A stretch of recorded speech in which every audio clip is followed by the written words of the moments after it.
going on, guys? Welcome back to this week's episode of Outside the Arena with Rob and Griff. I'm Griffin Senek, joined by my co-host Rob Goldberger. And what a week it has been in sports. Probably the craziest week we've had in a while.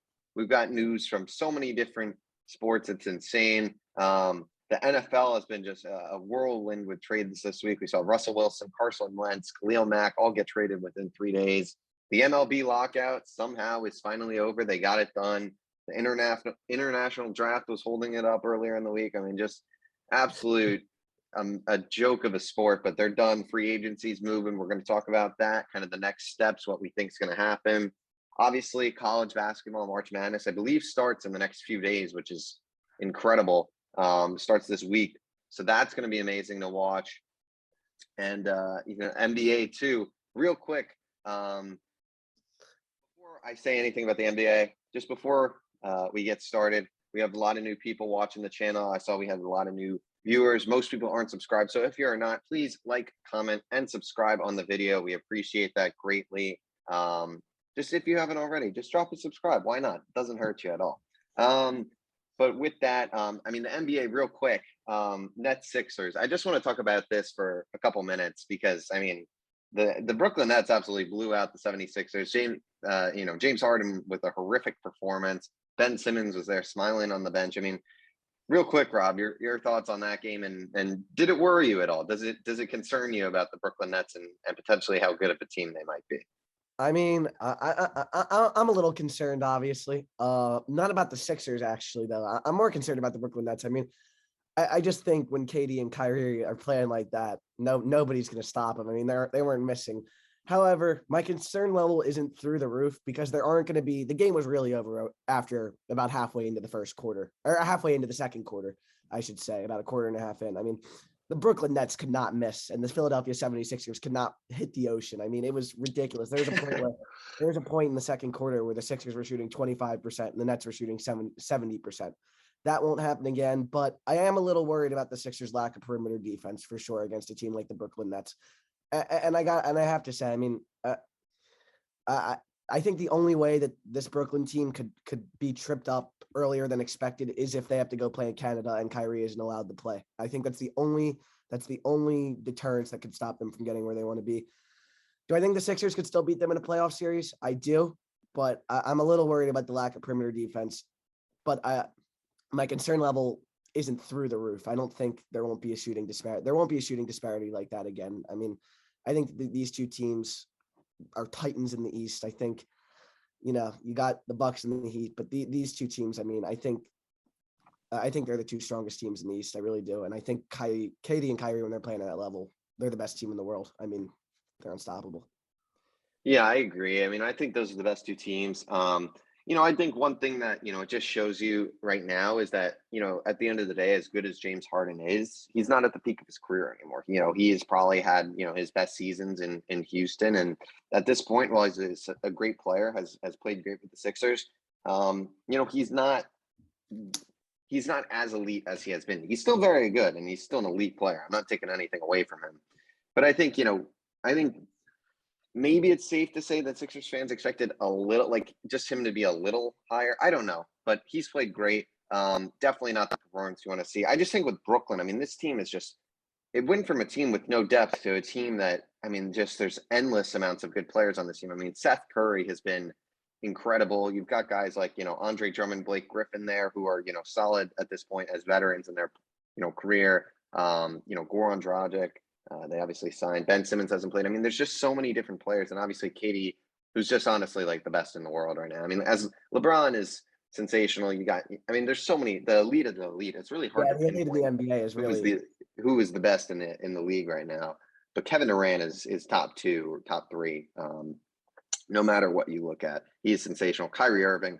I think with the whole vaccine thing, people kind of forgot how elite this guy is and how good he is when he's playing. And hopefully that vaccine situation in New York gets sorted out because it's just ridiculous at this point with the current, standards and mandates in New York that he's not able to play at home. It's pretty stupid. So hopefully that gets sorted out. But yeah, I agree. I think I would love to see Nets Sixers series with Ben Simmons playing in the playoffs. I think it'd be great. But I do think, That was the Ben Simmons homecoming. Even though he wasn't playing, it will be a little more interesting when he's playing. But the Nets overcame that. They gave that's a huge game for them because a lot of people thought that that would be very hostile territory for the Nets and it just wouldn't go their way. And you know it just shows that Kevin Durant and Kyrie Irving, these aren't going to be guys phased by all that, which I think is good to have Ben Simmons with because Ben Simmons, like I've said, I mean, on the Brooklyn Nets, we saw it. We've seen it when the team's healthy. He's not going to have to score the basketball at the end of the day. If he can just be a passer and a defender, that's all they need from him. He could score 0 points and average 0 points. He could never make a basket as a Brooklyn Net, and they'd be just fine. Only issue is when KD and Kyrie are gone and he's making $30 million a year. Well, KD, no. I think they extended though and whatnot, so they'll be okay.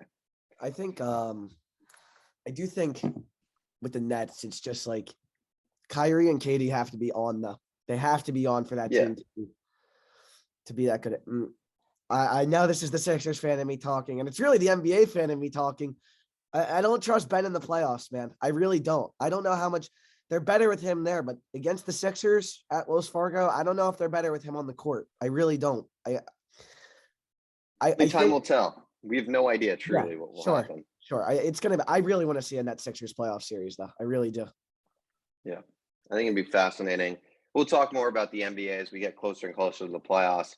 But we're going to focus on the main storylines of the week here. And we're going to start with the NFL, probably the biggest news of the week. I mean, in a large scheme, this is the biggest news of the week. I'd still say the MLB lockout for baseball fans was by far the biggest news of the sports week. But Russell Wilson gets traded to the Denver Broncos. I mean, it's just absolutely astonishing. I really didn't think this was going to happen with what Pete Carroll was saying, but Russell Wilson is gone. Pete Carroll should be gone soon, I think. I think they need a total reset there. But, Denver gets Russell Wilson in fourth for Drew Lock, Noah Fant, Shelby Harris, 2 first-round picks, 2 second-round picks, and a 5th-round pick. I mean, this is I think Denver probably could have done or Seattle could have done a little bit better on the haul in return. But at the end of the day, this just, they released Bobby Wagner too. They're committing to the rebuild, which is something that we both agree that this team has to do at this point. This team's not in their contention days. They need a total reset. So I'm glad that they did this. Obviously, that Jamal Adams trade really screwed them in a way. And I'm sure he's not too happy, especially after him complaining that he wants to contend with the New York Jets. I mean, what are your thoughts on this deal? Your outlook, obviously, Seattle, they're rumored to be in the Deshaun Watson sweepstakes, which is a whole nother topic. But, for Denver, I mean, this was a team that, people were saying quarterback in there, they're right there. How do you assess Denver in terms of the playoffs right now? And how do you think they stack up against some of these AFC teams? Well, I think it was definitely a move that they had to make, and I like the move from Denver a lot. I think when you have a roster of this caliber and a defense of that caliber, especially, I mean, with Patrick Surtain becoming really one of the top corners in football in his rookie season, I think you had to make a move like this, competing in that division. And I have to say, I mean, I like their chances as much as anybody in that conference, except for the Chiefs. I mean, I think Russell. I have to say, I think a lot of football fans have sort of disrespected Russell Wilson. I know he wasn't great the year before that or this year, but he's still an elite quarterback in my mind. He's still one of the 5 to 7 best quarterbacks in football in my mind. And I think he is one of the game changers in the NFL. And that offense, people are saying, oh, well, he's going, down. Why would he downgrade their receiving core and this and that? I mean, I like that Denver Broncos offense. I mean, I think they've got a really good running game. I think Cortland Sutton and I think I'm really interested. The player who I think will benefit most from this trade is Jerry Jeudy. I'm really interested to see him with a real quarterback. I think if this guy can fulfill the superstar potential, like everybody said he was going to be, that warranted that top 15 pick, I think the sky's the limit for that Denver Broncos offense. And I think like I said, I think they can compete with anybody besides Kansas City, and maybe even we'll see, maybe even Kansas City. But I mean, I got to feel bad. The team that I do feel bad for is the Oakland Raiders, man. I mean, they're a solid football team. They really are. And, they might even win a couple of divisions out there, namely the AFC South maybe.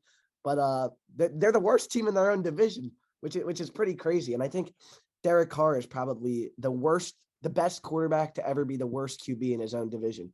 But yeah, the AFC West is stacked.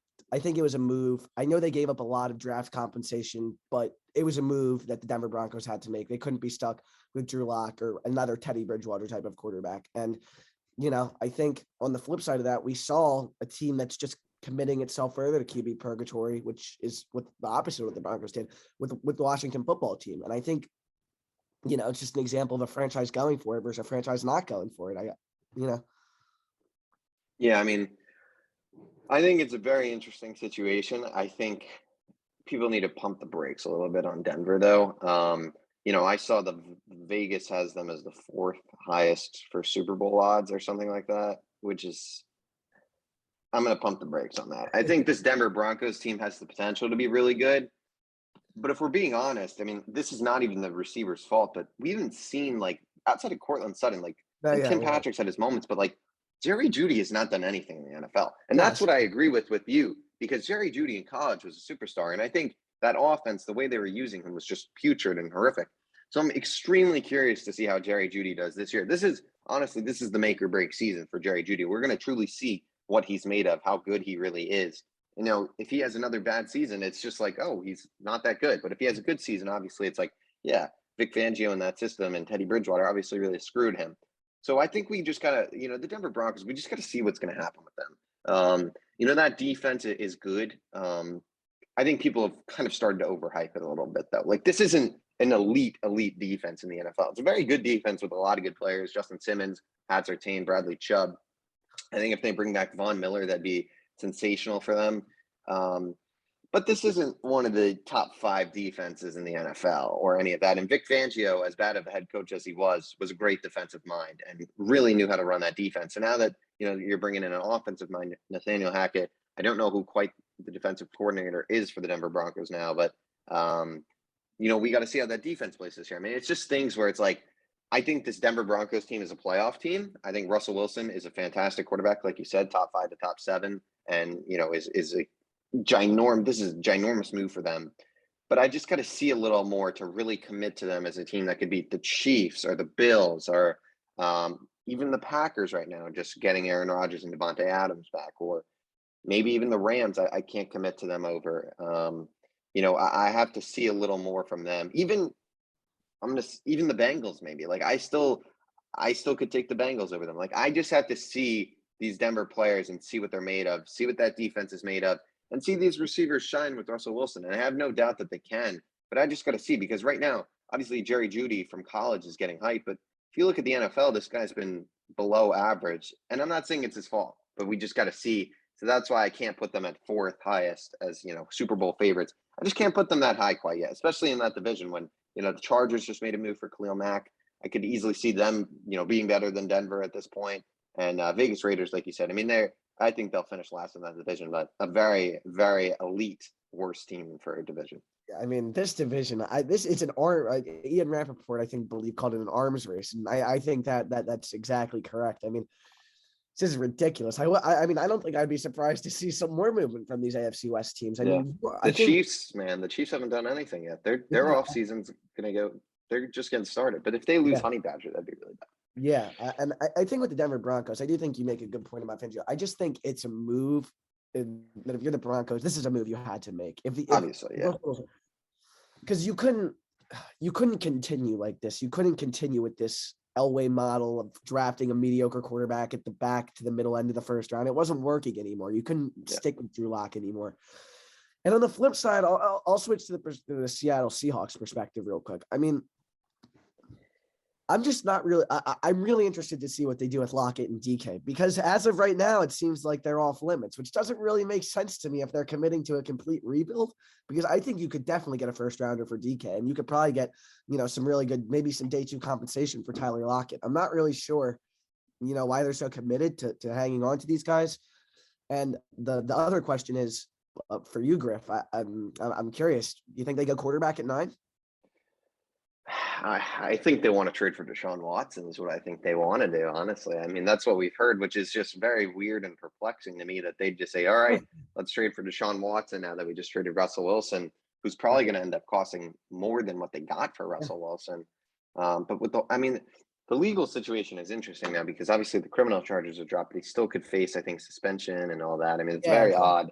Right. Um, He could it's potentially face a kind of like launch. the Trevor Bauer situation in a way. I feel like it Yeah, reminds it's me of very that. similar. It's very similar. But Trevor Bauer just got played. I mean, who knows what's going to happen? Trevor Bauer, I mean, I don't know what happened with the situation, but part of me, obviously, I don't agree with his decisions and all that, but part of me does feel for him a little bit because it just seems like the league is just like out for him. I mean, he's just not even allowed to like play at this point, but they're doing their investigation. We'll see what happens with that. Obviously, I'm not going to really touch on that, but like you said, Seattle, I mean, I understand not trading DK Metcalf because of how young he is and how much of a stud he Right. is.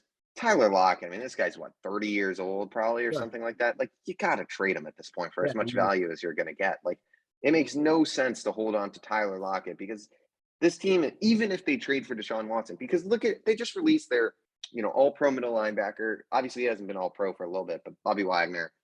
Um, this team, even if they trade for Deshaun Watson, they're not making the playoffs. Like, I hate to say it, but this team will not make the playoffs. It's not going to change anything because we saw this with Russell Wilson this year, who's just Deshaun as good a Watson. quarterback, Yeah, just Deshaun mediocre Watson. they are. There's so many holes on this team. The Yeah. offensive line, the defensive line, the linebacking core is horrific now. Tight end is weak. Running back, they're losing Rashad Penny. Chris Carson's got who knows what. I mean, this team is literally, they need to just, and I keep DK Metcalf because he's a young stud and he can help you out when you're going to be good, most likely. But like Tyler Lockett, Jamal Adams, I'd say sayonara too. I mean, you got to just rebuild. And at pick 9, I mean, I think they like Drew Lock. I don't think they want Drew Lock as their franchise quarterback per se, but if they don't I mean, trade for Deshaun Watson, I think it's just going to be what happens on who's on the board. If Malik Willis is there and that's their top guy, maybe they go Malik Willis. If Kenny Pickett's their guy, Matt Corral's their guy, maybe they go with one of those guys. If Kayvon Thibodeau falls to number 9, that'd be a sensational pick. If one of the tackles, which I don't think will happen because tackles are going to go quick, Evan Neal, Charles Cross, and Ikem Ekwonu falls to 9. That's a great pick for them. I mean, there's a lot of good options, which is why I don't think they're in that much trouble. Don't take a cornerback. If they take a cornerback, I mean, just may as well punt this franchise 10 years down the future, though. But you got 2 firsts, you got 2 seconds. Noah Fant's a great tight end. I guess I forgot about him in the trade. So Noah Fant, he's your franchise tight end. You got DK Metcalf. You've got pieces. I hope they re-signed Rashad Penny. But they're in a rebuild at the end of the day, and trading for Deshaun Watson is not going to change. Even having Deshaun Watson, I just don't think they're good enough. So we'll see what happens, obviously. But I think Seattle made the right choice committing to the rebuild side, and Denver Broncos. Like you said, I don't want to minimize the trade. This was a sensational trade for them, and they absolutely had to make it. I just disagree with saying this team is now the 4th highest to win the Super Bowl. I got to see way more from them, and maybe even some more moves to put them on that pedestal quite yet. Yeah, I agree. And to your point about Watson, I mean, we've seen Deshaun Watson with a solid receiving core. I mean, Brandon Cooks was a 1,000-yard receiver last time we saw Deshaun Watson on the football field. And they went 4-12. So I do agree with you that I don't think Deshaun Watson immediately cures the Seahawks' problems. My guess is he'll be a Panther, but yeah. Yeah, I mean, it's not. I'm not even saying Deshaun Watson's like a bad quarterback. Like, he's a great quarterback. I just think that Seattle Seahawks team is so bad that even if he's there, it's just. I mean, they're just screwed because last year I believe they had like 3 draft picks or something like that. Like, this team is just. It's probably going to be, if they really commit to the rebuild, 3 to 4 years before we'll talk about this team in serious contention. Yeah, I mean, that's kind of all I got from that. I'm good to move on if you are. Yeah. Yeah. All right, so we'll move on to the next trade on Wednesday. Tuesday. Yeah, no, Wednesday. Carson Wentz. There are a lot There of was a them. lot of them. Carson Wentz to Washington. This was interesting. The deal was interesting. I mean, there was like a second and a third, or it's a 2/3. One that could be a second, a conditional second, I guess, and then they swap seconds. Yeah. It's very interesting. Obviously, the Colts are moving forward. I mean, who knows what they're going to do? I feel like Kirk Cousins is maybe what they've got their eye on potentially, or something like that. I mean, they've got a lot of cap money. 70 million. I mean, 70 million. That's scary with a lot of. I mean, they have DeForest Buckner, Darius Yeah, Leonard, they that had O pieces. line. They had pieces. I Yeah. mean, it's kind of unfortunate they don't have an elite QB. I mean, imagine Andrew this would Luck. never happen, but I mean, just if you threw Aaron Rodgers and Devontae Adams on that Sure, team, yeah. I mean, oh my God. But I mean, yeah, this trade, Washington, I mean, I'd say this is definitely an upgrade over Taylor Heineke. But obviously, it's not the franchise quarterback Washington fans were kind of hoping for. I know they were hoping for Russ, Deshaun Watson, maybe drafting Malik Willis. What are your thoughts on this? I know you're not a Carson guy, so I'm sure it's not gonna. I mean, you're gonna be happy because I think he's it's playing in I your think it's division again. I think it's absolutely hilarious. I think it's also extremely telling when a guy is on his third team in 3 years, and the same reason has been cited twice for why he's been moved. It's very interesting to me, and it's like it's really funny to me how Carson presents himself as like this great team leader and this and that. And I know Darius Leonard came out in support of him, but at the end of the day, there's a reason he was moved for the second time in 2 years. He's going to be in his third team in 3 years, and there's still this whole section of the Eagles fan base that is kind of pro Carson, and they don't realize that like Carson didn't want to be here because he felt threatened by Jalen Hurts. And no offense, I know Jalen Hurts is my quarterback, but if you're feeling threatened by Jalen Hurts, how good of a quarterback are you? I don't understand the trade for Washington. I would have rather just stuck with Heineke rather than. Sorry about that. I would have rather just stuck with Heineke. They have to pay Carson Wentz $28 million this year. If that's the case, I know Carson is better than Taylor Heineke, obviously, but the difference isn't that much to the point where they took on his whole contract. I don't understand that. The Colts didn't have to pay a single dime.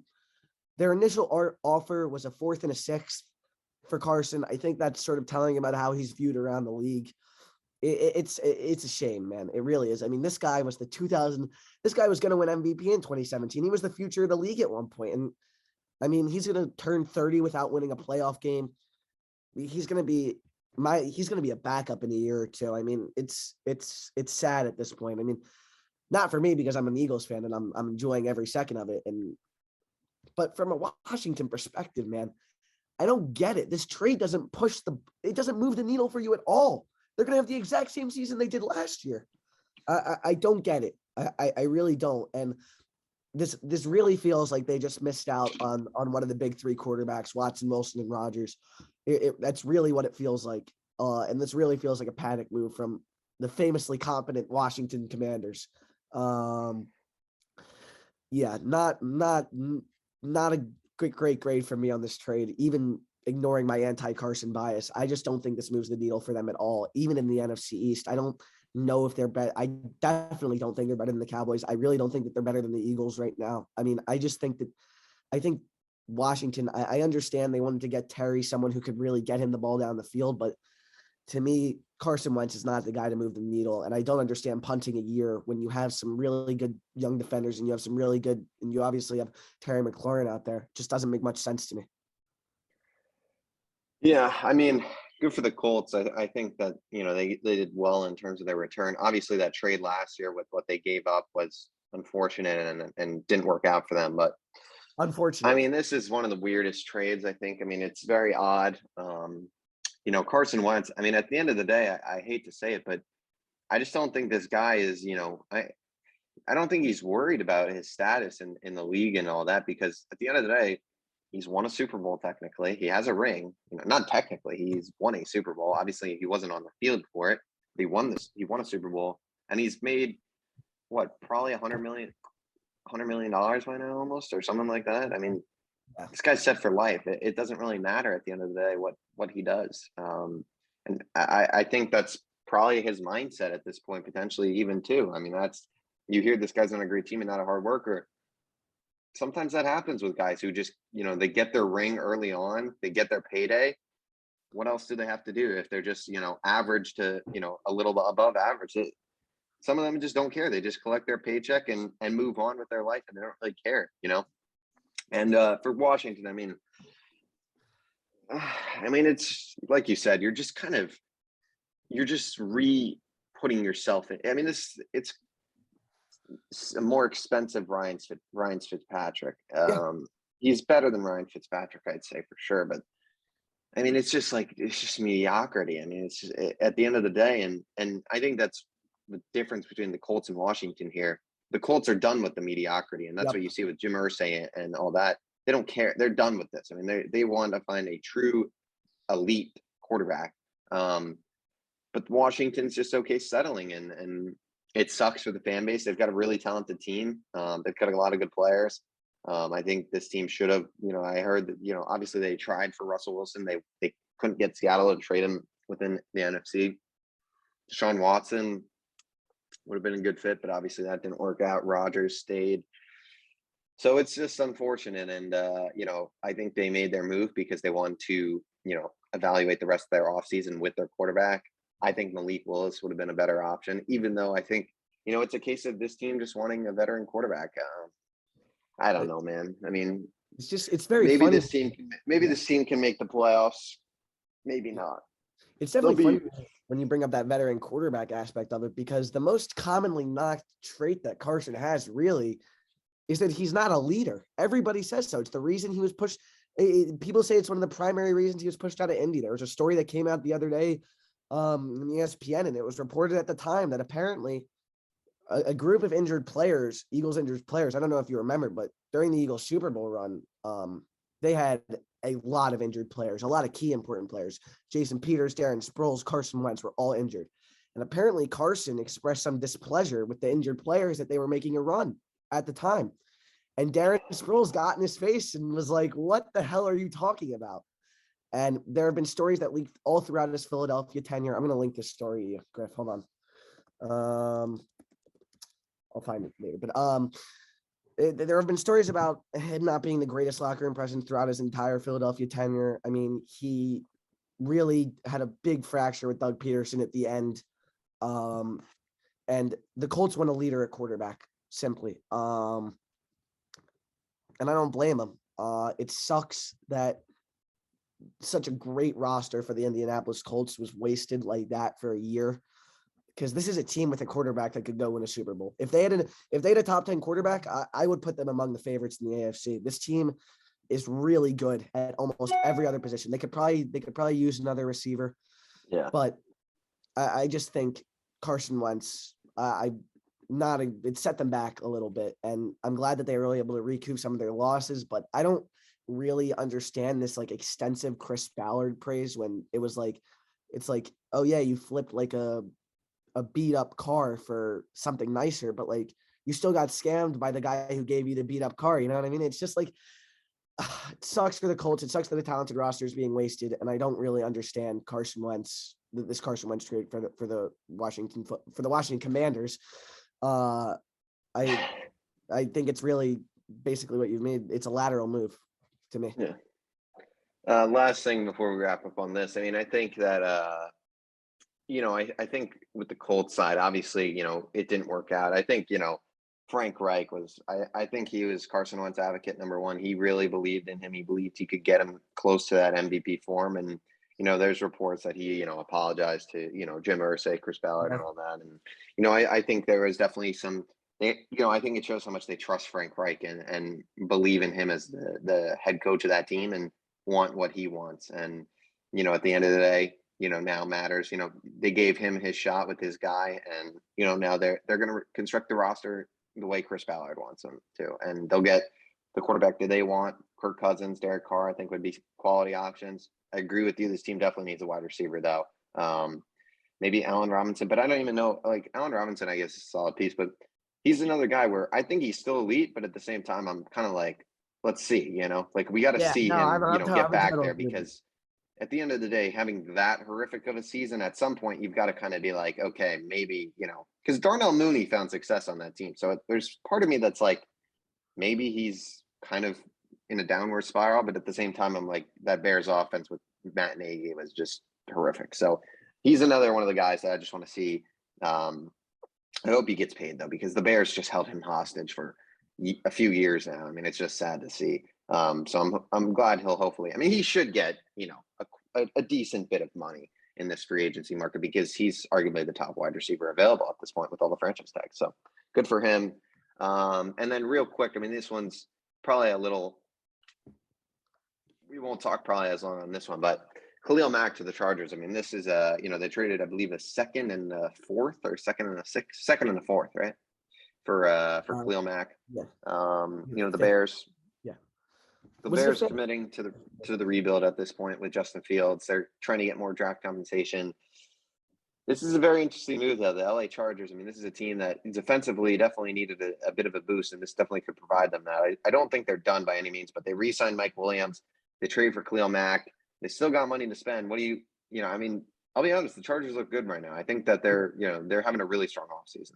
Yeah, I'm a big fan of the Chargers offseason so far for sure. And I like the move from Chicago's perspective too. I think getting a second and getting them to take on all of Khalil Mack's contract is a win for Ryan Bulls. I think obviously they had to commit to this rebuild, build around Justin Fields, stack up the draft capital, fine from there. And I like it from the Chargers perspective. If the rest of the AFC West is going to have elite quarterbacks, go get one of the best guys that going to chase the quarterback. I mean, I think obviously Khalil Mack wasn't Khalil Mack last year, but I think, having Joey Bosa on the other side is going to really help him out. And I think that Chargers defense, if they can remain healthy, and if Derwin James can remain healthy, which he never can, which is a shame because he's the best safety in football when he plays, in my opinion, I think that this Chargers defense is a real problem. And I think I really like the outlook of this Chargers roster. And you mentioned the Mike Williams deal. People have been saying overpay this, overpay that, and all, but I really do think that it was a necessary deal because you're not letting Mike Williams walk. Who are you going to get that's, he's an integral piece of that offense. He was going to get that money somewhere else. Pay him. You're not going to get anyone better than him to replace him. And I think I really like what the Chargers have done so far. And I'm a fan of the trade for them. Yeah, I agree. I think there's a little bit of work to be done. I think, the interior linebacking core has not been the best over the years. The cornerback, they do have Asante Samuel. I think they can upgrade there. Tight end, weak spot. The O-line, they've got a few patches but Rashawn Slater, Corey Linsley, two of the best in the NFL at their position, arguably are, Rashawn Slater is a great player. Yeah, I mean, I think this AFC West, obviously, I believe free agency starts this week, if I'm not mistaken. Yeah. So, I mean, next episode, maybe we'll probably end up at some point releasing something during the week with March Madness, last year we did daily uploads on March Madness. Not sure if we'll be doing that this year. Maybe we will.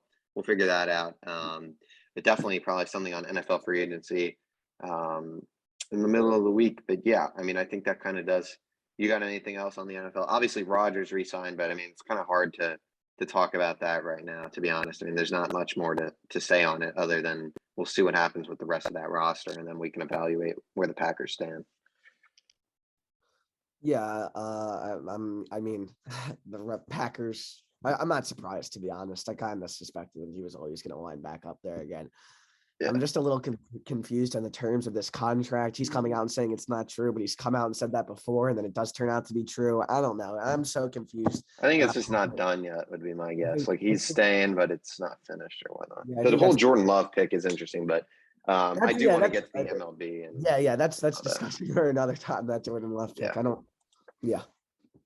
All right, so with that, we'll pivot to the MLB, which finally, thank the Lord, got wrapped up this week. They are going to be playing 162 games, which is huge for baseball. They needed that, especially, we're obviously big fans here, but there's probably a lot of people that watching, a lot of our friends that are not big fans of baseball and really aren't into it as much. But it's good that they're playing 162. I mean, if they didn't play 162, that would have been catastrophic for the sport. But free agency's open, trades are open. We're already hearing crazy rumors. Freddie Freeman, Dodgers. It seems like the Dodgers and the Braves, it seems like the Yankees have kind of faded out of touch with him a little bit, which kind of scares me because that probably means something's brewing with Correa or Matt Olson. They've got something there. We've seen a few signings. Carlos Rodon to the Giants, 2 years, $44 million, which I believe is actually an amazing deal for him because $22 million for a prove-it year is great. If he pitches well, then he can go out and get $100 million if he proves he's healthy. And if he just is injured the whole year, he has a $20 million paycheck to collect the next year. I mean, what a great deal that was for him. Clayton Kershaw returned to the Dodgers. Honestly, surprised me a little bit. I really thought he was going to go to Texas. Obviously, it was between them and the Dodgers. He wouldn't have gone anywhere else, but it only feels right to see him as a Dodger. $17 million. It just shows the pitching market, though. Like I think as good as he is, not at that point in his career at this point. But we'll see. I mean, he pitched good. I don't know. He's just always in. I mean, those have been the two big deals so far, right? That's really the only. Yeah, that's pretty much it. Andrelton Simmons to the Cubs, but that's pretty minor. I mean, obviously the NL West should be interesting this year. Obviously, I like the Rodon signing. We'll kind of get into what we're thinking about with some of these other guys because now we can actually really start to get some predictions and whatnot. But yeah, I mean, what do you think so far of those two moves? And yeah, those two moves. Why not? Yeah, like I said, I mean, I like the on deal for both sides. The Giants needed pitching, and like you said, the 22 million for a prove it year. I was a little surprised by that, but it's awesome for him, man. Because like you said, Yeah, I mean, he can get a massive bag in San Francisco, and then he'll just go. He can go sign somewhere else or re-sign back there for $100 million. It's a good deal for him. It's a good deal for the Giants. They needed pitching. And they pounced right away, man, didn't they? Right after. yeah, And yeah, I mean, I I'm just a little. I'll get to there something in a second, but I do want to bring up the Phils for a second. This Chris Bryant thing worries me a lot. I gotta say, just because I don't think that they're going to be able to pull. It worries me because Bryce has made his intentions so explicit, and so clear. And I just don't trust John Middleton at all to fulfill them. I really don't. I think this is a guy. I'm just worried about the Phils, man. I really am. I sorry. I just had to express that really quickly.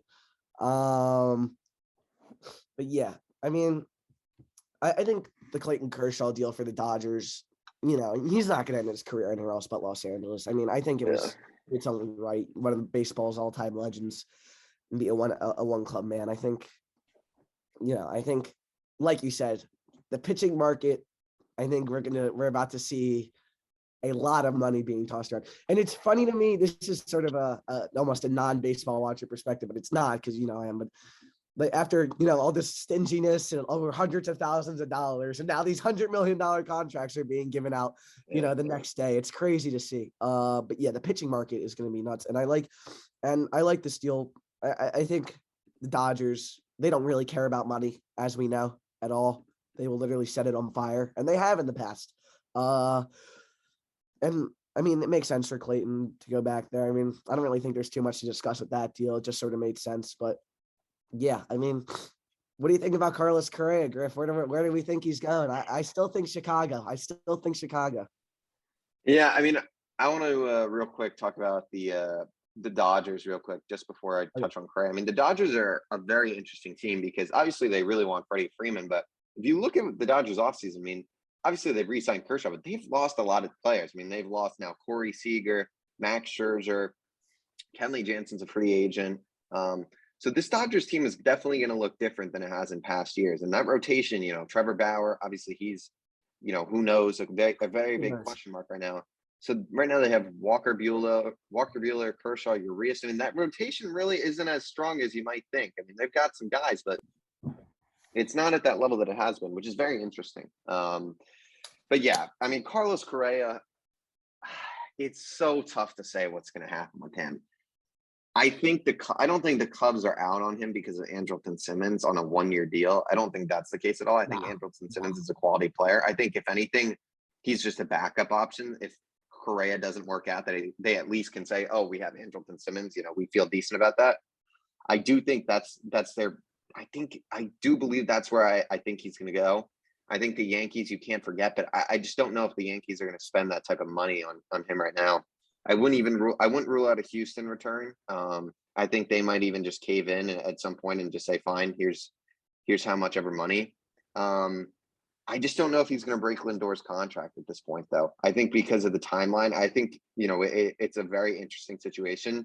I just don't think the market is that heavy for him to where he's going to get $350 million unless he puts it over like 12, 13 years, which I think would just be a nightmare. Part of me, I say there's a 0.001% chance this happens. The New York Mets, I would never. It's at this point I can never count out something where if the New York Yankees go and sign Freddie Freeman, Steve Cohen just says, or the Dodgers, Steve Cohen just says, "Screw it, let's go out and steal the headlines." Like I can't doubt him. I put a 0.001% chance of that happening.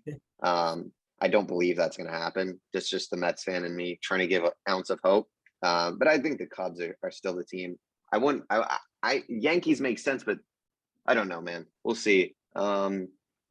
I mean, the Correa, that's I have no idea when he's going to sign. I think it's probably going to be a week or so till we see him sign it. But at the end of the day, opening day is less than a month away at this point. Yeah. So, I mean, the longer you really can't be waiting that long, which is why I think, we're filming this Saturday morning. I think we'll see 5 to 10. I think we're going to see 4 to 5 significant pieces signed or traded today, at least. Probably more even. I think the market is really going to heat up in these next few days because it has to at this point. There's so many good players out there. I mean, Correa, Chris Bryant, Schwarber is elite, Castellanos, Trevor Story. There's so many pieces. Michael Conforto's out there. Nelson Cruz. I saw something today that he's actually finalizing a deal with an NL team from a Dominican reporter, which is very interesting. I'm very curious to see. I think Milwaukee might be a good fit there. I saw something yesterday that the Mets are checking in on Josh Hader, which I would do some criminal things to get Josh Hader. I mean, which is interesting because I think the Mets people attach themselves too much to these prospects, and I agree. Like we have like I'm Mets totally have like a solid top 5 prospects that I would say like for Josh Hader, especially after the Edwin Diaz deal, like do not trade like. Obviously, like Francisco Alvarez, our catching prospect, literally you cannot like with how bad our catching situation is. I wouldn't even trade him for like unless you're getting like Tatis or Soto, like you're not trading that guy. But the other tops. But like if you can package somehow, like I really don't want to trade McNeil, but like Dom Smith and like we have this prospect Mark Vientos, who's a very good power hitter, but he plays third base, which one of our other top prospects probably better does. Like Dom Smith, Mark Vientos, another guy for Josh Hader. Like you have to do that trade. Like Josh Hader is I think you're the best reliever in baseball, top 2, top 3. Like, and the Mets have been linked. The You're annoying thing setting is, yourself up for disappointment, Griff. I know, but I know, but the New York Mets have been linked to this guy now for at least 2 years. I've heard Josh Hader to the New York Mets rumors. Like they're just this and Josh Hader. I believe in Edwin Diaz. I believe Edwin Diaz is a top 10 reliever. As much as he gives me heart attacks and wants me to just never watch baseball again, I believe he's top 10 reliever. You don't love when he points to the sky after giving points to the sky after giving a 400-foot. That's fun. You laugh at this point. It's more of a laughing. But I mean, Josh Hader would just be such a factor for that team, and I really believe that's the reliever the New York Mets should pursue. And I mean, that's the thing. Like Dom Smith, J.D. Davis, Jeff McNeil. Like I think it's stupid to trade McNeil after last season, but J.D. Davis and Dom Smith, like these guys are expendable at the end of the day. Like you went out and signed Eduardo Escobar, Mark Canha. Like they're going to be bench players if anything, especially with Robbie Cano there. So like. I don't know, man. It's very interesting. I know we're both kind of just rambling, hoping our teams are going to sign some guys. I know this started at Correa, and we're just all the way to Josh Hader now. But yeah, I mean that rumor was just. I mean,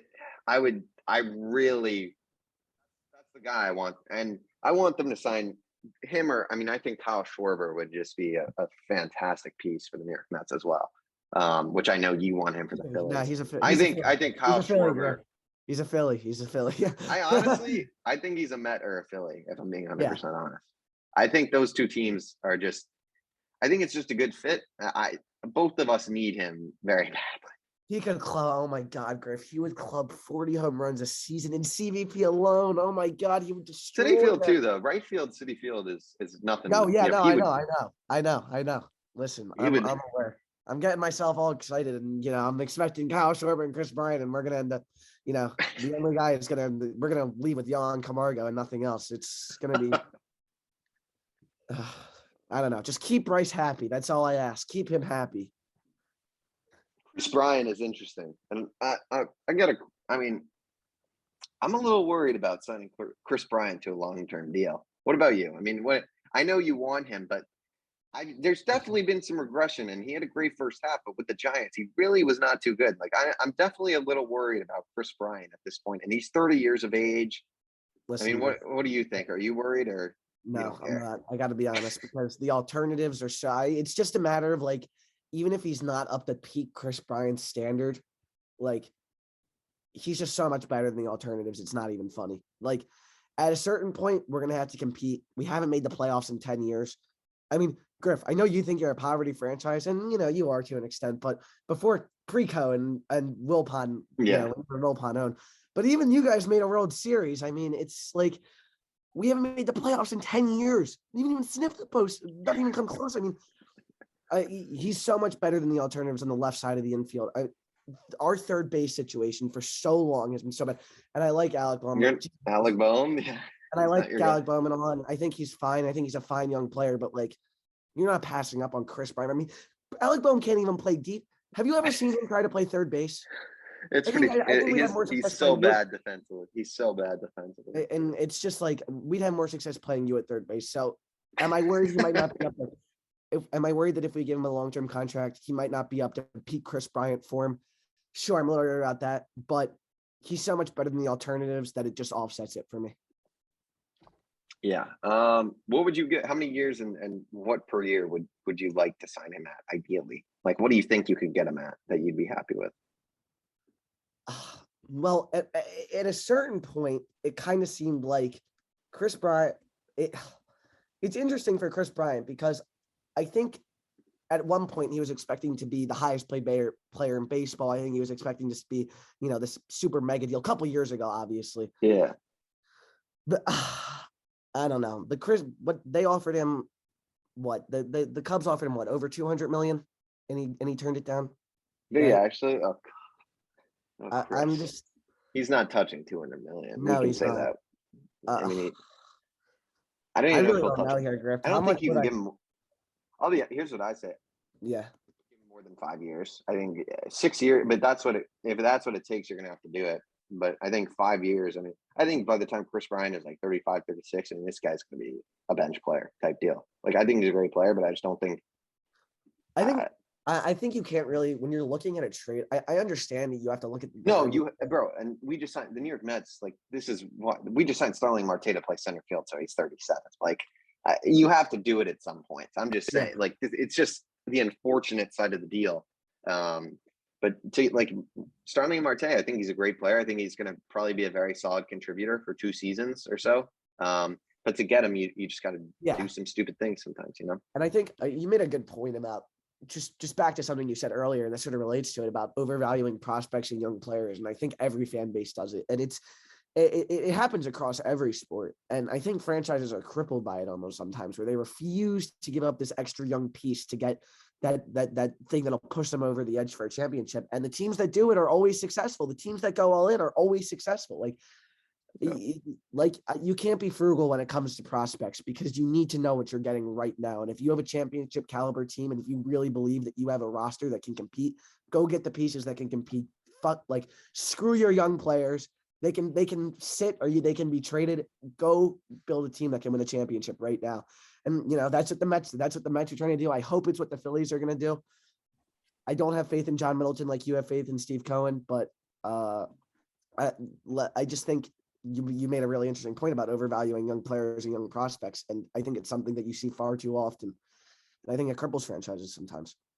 Yeah. I think to a certain extent, like I brought up with the Mets, like Alvarez is pretty consensus a top 10 prospect right now. Like, you can't trade that guy, but like these guys who are like ranked 7 or 8 in the farm system, like, come on, like, let's get, like, if I'm bringing in Josh Hader, like, goodbye. Like, I'm sorry, but even if this guy turns out to do, Josh Hader is elite, and I would do, like I said, criminal things to have him in the Mets bullpen, because I think, oh my God, man. I mean, it's just like, Josh Hader would be,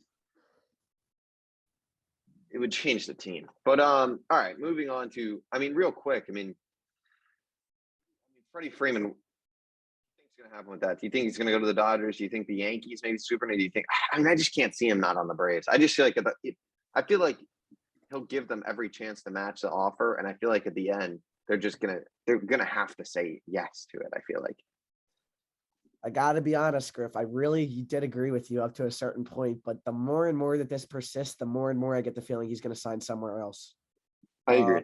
That's fair. I think the longer it goes on, there's a better chance he's going to Los Angeles. And like you mentioned it earlier, but the Yankees seem to be more kind of fading out of the picture a little bit. But I'm going to make a bold prediction here. I think he's going to be a Los Angeles Dodger on opening day. I think they're going to throw an ungodly amount of money at him. Yeah.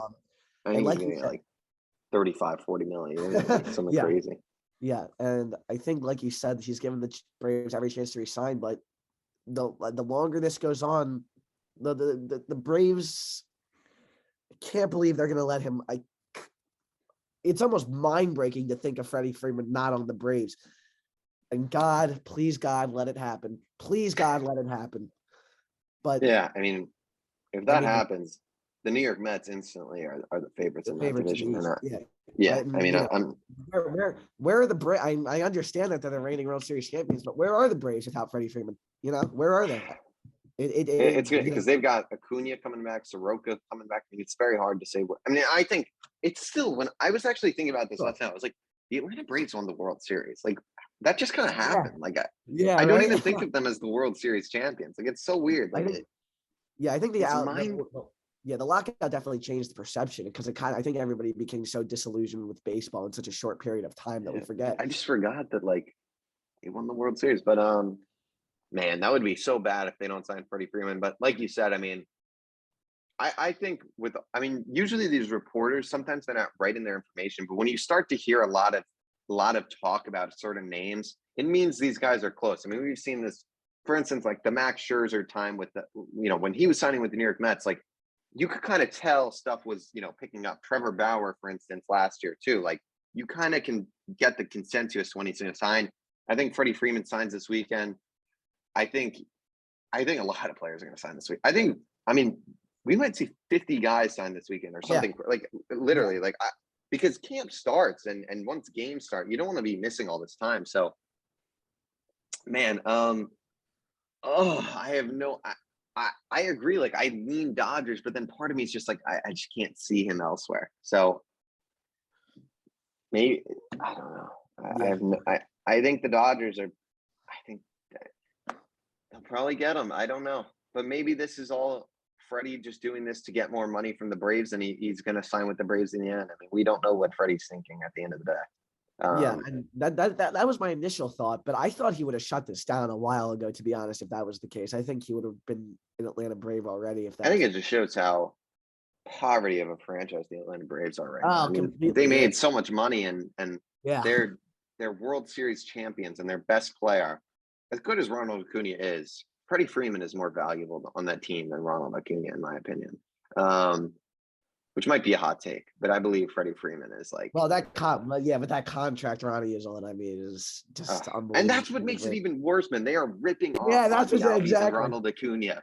They are stealing so much money from these guys, and that's like one of the things where it's like you feel bad, but at the same time, like at the time, like you understand why these. And this is what we might even look back with like Wander Franco. Like these guys have the option, and they really. Some of these international players and even the pro players, like and American players, they really come from not much, and to get that chance to like get $100 million in the bank without like stuff could go wrong, you have that guaranteed. Like it is huge for these guys. So I understand why they sign it. It's just like in hindsight, obviously.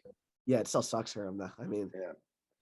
All right. I'm trying to think of like. I mean, it's kind of hard to. I mean, there's so much stuff in MLB right now to talk about. I'm looking at the list of free agents. I mean, what do you think? Who do you think are some of the next guys to sign? You think? I think you'll see Correa pretty soon. To be honest, I know you said it might take him a week, but I think you'll see him soon. I think Freddieman. I think all these guys are going to sign really in like the next. I think it's going to be insane. I think my phone is just going to be getting notification after notification after notification. It started to happen last night. There was a stretch where it started to pick up a little bit. Yeah, and I was like, all right, here we go. I think last night, like the fact that we saw. I mean, there was like 4 guys on the second day. I think today we're going to see at least 5 to 10 guys get signed. Yeah. I think, and also you got to remember, we're going to start seeing some trades start rolling out too, because Oakland wants to move Matt Olson to Matt Chapman. The Mets have been rumored to be in the starting pitching market through trades and talk about poverty. The New York, oh my god! But like the Mets, the Phillies, right now are teams that are not, even though the Mets have spent as much as they have, they're not done right now with their offseason. The Phillies are definitely not done with their offseason. I mean, I have no idea what's going to happen. We're going to see what's going to happen.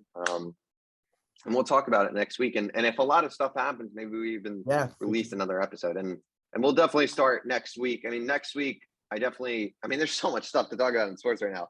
I want to do another mock draft with all the NFL late, craziness. We'll do probably another mock draft next week. We'll start rolling out MLB division predictions, most likely, assuming most guys get signed. Will be March Madness. We're going to be covering a lot of, with maybe even daily episodes on our second channel. We'll figure that out. But yeah, you're going to be wanting to stay tuned to this channel and all that. I mean, I feel like that's kind of I all think we have for today, and then just stay tuned for a lot of coverage in the next week. Yeah. We didn't talk about it, but much today. But that March Madness, we'll be up on that March Madness stuff. Don't worry. We'll be I think maybe we'll figure out some sort of system. We're definitely not going to just talk about it once a week. Maybe we'll do an episode every 2 days on OT Eclipse. Last year, we did every day that there was tournament games. Maybe we'll do that again. We'll see. I remember recording at like 11 at night last year. That was pretty interesting. We'll figure it out. But yeah, I think that will do it for this week's episode of Outside the Arena. What a good week it has been in sports. What a good week it's about to be in sports. What a good month it's about to be in sports. I mean, sports are, now that baseball's back, it just like kind of turned the tide. Even though we had March Madness and NFL free agency, it's like it just adds a whole nother thing to just be excited and look at for us baseball fans out there. So with that, thank you guys so much for watching. Make sure to like, comment, and subscribe.